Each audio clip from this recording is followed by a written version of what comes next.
Hello, welcome back.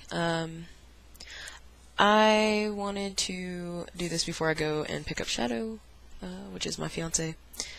And hopefully this is okay. Alright, so, as from the title, I'm sure there's going to be many an argument about this, because it's hard to accept, and whatever, but there is no free will.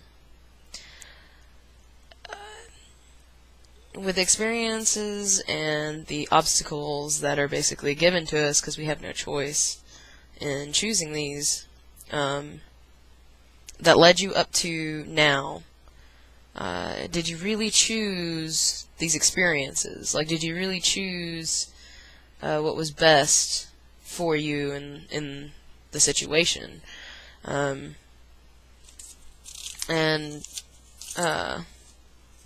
Yeah, so if you didn't choose, like, I mean, get me straight, if you didn't choose to be here, to be born, your parents, you didn't choose the situation or whatever, and you didn't choose how you were brought up, you know, it kind of looks to me that you don't have a free will. I mean,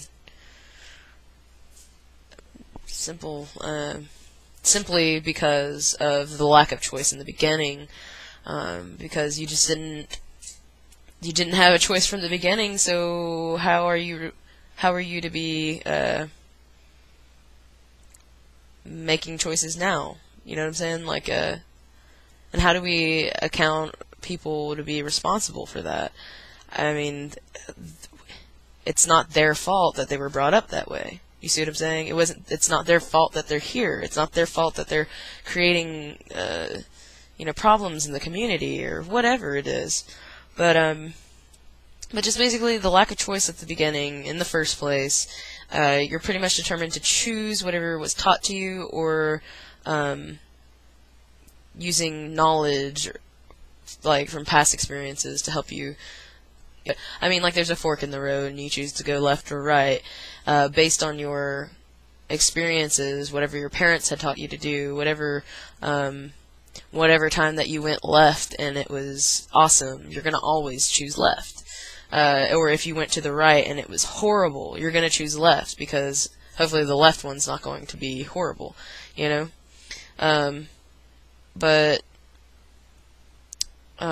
But yeah, and with these experiences and the things that were taught to you, yet again, you had no choice in choosing these, so you're basically programmed psychologically from the get-go.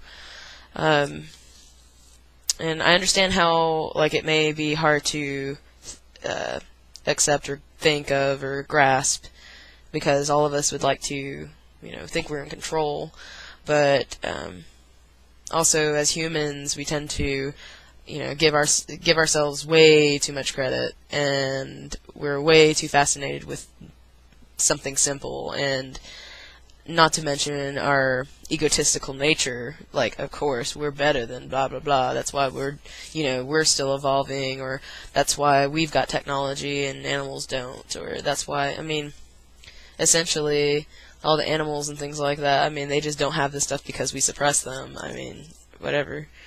But, yeah, I wanted to get that in because that's my understanding of, like, free will. It took me a while to understand, like, I don't really have a choice, and, and it kind of hurts to know that, but it's completely true. If you go back, I like to bring up this example, though, like the fork in the road, or, like, you have an apple or an orange and you're allergic to oranges or something, you're never going to choose the orange again because of your experience, and obviously you're allergic, but, you're obviously not going to choose the orange one again because it hurt you or whatever, so that's from your experience. And let's say your parents gave you the choice of orange or apple. I mean, like, yet again, them giving you that choice isn't really a choice because you didn't really choose to want an apple or orange. What if you wanted a banana, like, I don't know, it's all bullshit. It's kind of depressing in a way, but we're here now trying to make the ride better and not hurt other things in the process and destroy things in the process. Anyway, thank you for watching, and I'm gonna get off of here and go pick up my fiance.